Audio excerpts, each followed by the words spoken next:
Hey guys, welcome back for another video. In my last video, I did an unboxing and a review for the Morgan Stanley American Express Platinum card. You can check that out. And when I applied for this, I did go on YouTube to kind of research what a Morgan Stanley brokerage account looks like. Except there's a problem. On YouTube, there are no videos showing tutorials or reviews of any of Morgan Stanley's services.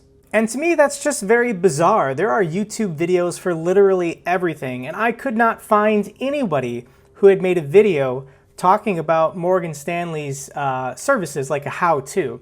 So their brokerage account is called Access Investing, and when you search for it, there's not really anything showing you firsthand what's happening. So in today's video, we're going to talk about Morgan Stanley, their most basic brokerage accounts, and I'll actually log into mine and I'll show you what their platform looks like. But in this video, I want to just emphasize that Morgan Stanley's business model is very peculiar to me as a younger investor, because they don't seem to be interested in attracting new clientele. When you go on their official YouTube channel, they only have 15,000 subscribers. They make short 1-minute YouTube videos, but it all seems like just PR stunts. You know, curbing carbon, green bonds, the power of female portfolio managers. This is all just PR. This is not, hey, we actually are trying to draw in new clientele. I just don't get it. When you go on their official Facebook group as well, they have about 90,000 likes, and that's not that many for a global company like Morgan Stanley. They, prior to the Glass-Steagall Act being repealed, they were the third or fourth largest investment bank. Now, when you factor in all the commercial banks are now getting into investing, they're probably like 10th or 11th with assets under management, so they're still a huge bank. But when you compare their media footprint or their presence online to, for example, Charles Schwab, 246,000 likes, or even Goldman Sachs, 244,000 likes, Morgan Stanley doesn't seem to be trying at all to attract a broad new clientele of younger investors. They're just not even doing anything comparable to for example, Vanguard or Fidelity or Charles Schwab. And if you just Google reviews of Morgan Stanley, these reviews are just terrible. Cons, no fiduciary responsibility to clients, kind of shady, dishonest, could get the same treatment as a used car lot. I was one of the beneficiaries of a living trust. They did not give me any accounting or money or evidence of why. Another one-star review, you know, I invested a portion of my 401k. However, they made a blatant error and received the rollover check. Didn't have good customer service, opened an account in 97, randomly they closed it in 2019. There's some really bad reviews out there about Morgan Stanley. And when you go on their website to basically investigate them, it'll show you, you know, what they're charging you. Stocks and ETFs, it says $0, but then it says price may vary based on corporate stock plan relationships, so it's not always $0. And then mutual funds, no transaction fee, asterisk, $0, asterisk. No transaction fee funds are subject to a 12B-1 fee. And then there's mutual fund transaction fees. When you just look at their commissions and fees, the whole company seems like a fee harvesting operation. Depending on the types of relationships you establish and the ways you choose to do business with us, Morgan Stanley may be compensated for the services we provide. You know, for your brokerage activity, we offer transaction-based pricing in which you pay commissions, sales loads, markups, markdowns, and other fees for each transaction you and your advisor executes. So yeah, you're going to pay a lot of fees with Morgan Stanley, and we're going to cover that in this video. So if you just want to set up an ordinary brokerage account, I already have brokerage accounts with Robinhood, Vanguard, and Charles Schwab. So I'm very familiar with this process. And Morgan Stanley gives you something completely different. You go on their website. It's a very fancy website. You know, it kind of feels like you're on the Apple Store websites, you know, showing you, oh, you get a mobile app, you get all these graphs, you get all this data. where the best for you. And then you scroll to the bottom and you see the catch. To open this wealth management account or brokerage account, whatever, access investing, that's what they call it, you need a $5,000 minimum investment, and then they're going to charge you a 0.35% annual fee for having an account with them. And that is on top of the fees you pay for whatever mutual funds you get into, or the expense ratios of any ETFs or funds they put you in. So once again, lots of fees if you go to Morgan Stanley. We can go through the process together of setting up the account. It's not that hard. Just click on Get Started. If you just want to see what it's like, you can click on Continue as Guest. You don't have to log in the initial setup process. You can do it at the end.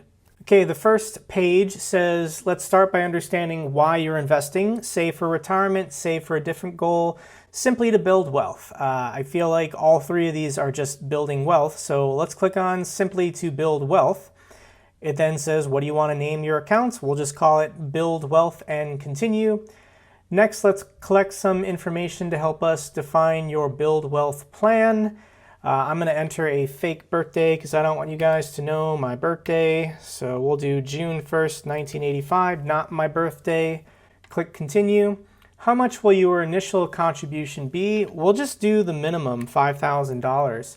Continue. How much will your monthly contribution be? We're just going to say $0. Let's see what happens when we do that. What level of risk do you feel comfortable with? Now, when I created this account, all I want to do is maintain its value. I'm not trying to get into any of their expensive, actively invested mutual funds. So I honestly, if I had control, I would just put it in BND. That's Vanguard's Total Market Bond Index ETF.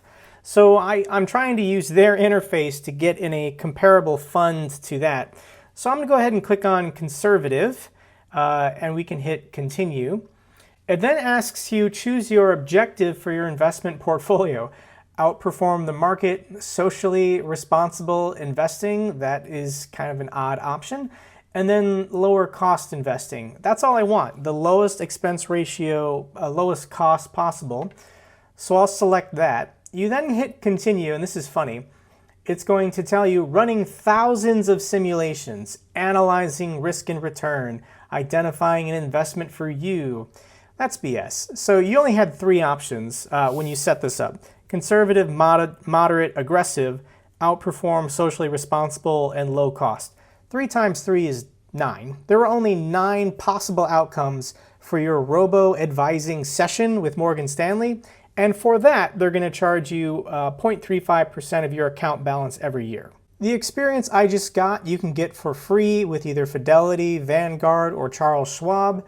When you look at how they're going to distribute my funds, equities 26%, fixed income bonds 74%, we can click on View Full Model Details, and it's going to show me exactly what funds I'm going to be in.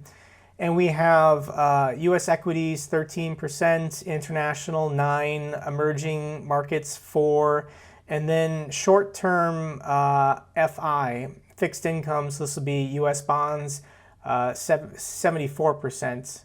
Oh, no, that's, okay, so this is probably corporate bonds, and then U.S. fixed income taxable. So this is, these are a lot of iShare funds, and that's really interesting because iShares is managed by BlackRock, not Morgan Stanley. So Morgan Stanley is putting people in broad ETFs that they do not actively manage themselves, which to me is a little strange that they're sending their business towards their competitor. BlackRock is a competitor of theirs, unless they have some kind of contract or agreement that for all business they send to BlackRock. BlackRock gives them a kickback on the fund expense ratio. I've now gone ahead and logged into my Morgan Stanley account, and this is all that you get. Access investing plans. I have my Build Wealth account that I created.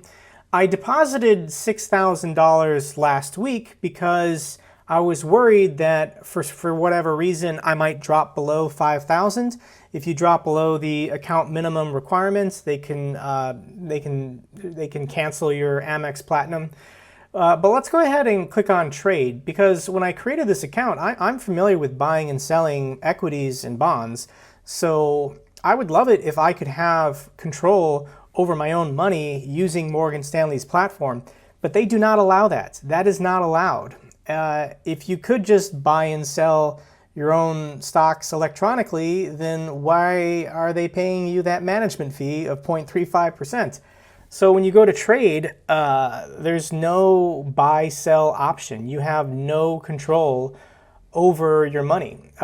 You have to just do whatever the robo-advising options, there's only 9 of them, that Morgan Stanley gave you. We can go to trading activity, and basically just shows you account rebalancing. So they have those fixed percentages for one of the options based on, I chose conservative and low cost investing. So occasionally there's buying and selling to redistribute you for that. But we can just go to our account and then look at what we expect the fund performance to be, and it's very bizarre. So under my Build Wealth accounts, you can click on Portfolio, and then you can go to View Full Model Details. And once again, this gives you your current distribution in all of these, BlackRock ETFs, I guess. And let's see if there is a way to see, I think there's a graph. We can go on Details. Yeah, here we go. So your projections based on how much you put in. I can change my presets between conservative, wealth conservation, market tracking. So I can change these presets, and it'll give me like a new projection going forward. But based on the $6,000 that I put in initially, it's telling me that, the range of where they think my fund performance will go over time. By 2027, after my $6,000 initial investment, it is expecting me to have $6,000 in this account. So Morgan Stanley, their own robo-advisor, is saying 7 years in this fund, we promise to, on average, make you $0. Favorable could be $6,600, unfavorable could be $5,300. What's happening here is because I chose conservative, they stuck me in government bonds, and interest rates are near 0. So the interest that I'm making off of my portfolio is all being sucked away by Morgan Stanley's 0.35% management fees and then the expense ratios of the funds. So only after the next 7 years, if we go all the way to January 2024, I am expected to have my portfolio be at $6,900. So on a 20-year investment with Morgan Stanley, they're telling me that I can make $900. That, of course, is objectively ridiculous. The solution here is for me to readjust my settings. Maybe instead of conservative, I have to go to moderate. That might get me more into corporate bonds, which is what I want. But once again, Morgan Stanley is not going to let me just choose what I want. I have to go through their robo-advisor, and then they're just going to keep sucking away 0.35% of my returns. At this point in the video, I feel like I'm just repeating myself. I think you get the idea of what's happening here. If you're looking to open a new brokerage account, I highly recommend going with either Schwab, Vanguard, or Fidelity, or Robinhood if you want to give that a try. Those are all no account minimums, no yearly maintenance fees for having the account. I don't understand what Morgan Stanley's business model is. Apparently, they're just trying to maintain their current clientele that they already have and extract as many fees as they can from them. I'm sure that if you're a millionaire or higher banking with Morgan Stanley, you will get one-on-one phone calls and true customer service. I think they have over 16,000 advisors, who are on the telephone all day talking to their institutional clients. So at the higher levels, if you're truly wealthy, perhaps the fees for the service you get is definitely worth it. But for the low end, just starting out, retail investor like probably you and me, Morgan Stanley is not for you. Okay guys, if you enjoyed this video, give it a thumbs up so the algorithm knows it's good. In addition, consider subscribing to my channel. I talk a lot about finance and investing. And if you have any questions or comments, or you have a better experience with Morgan Stanley, once again, there's nothing on YouTube about them. Leave me a comment down below. I'd love to hear from you guys. Until the next video, take care.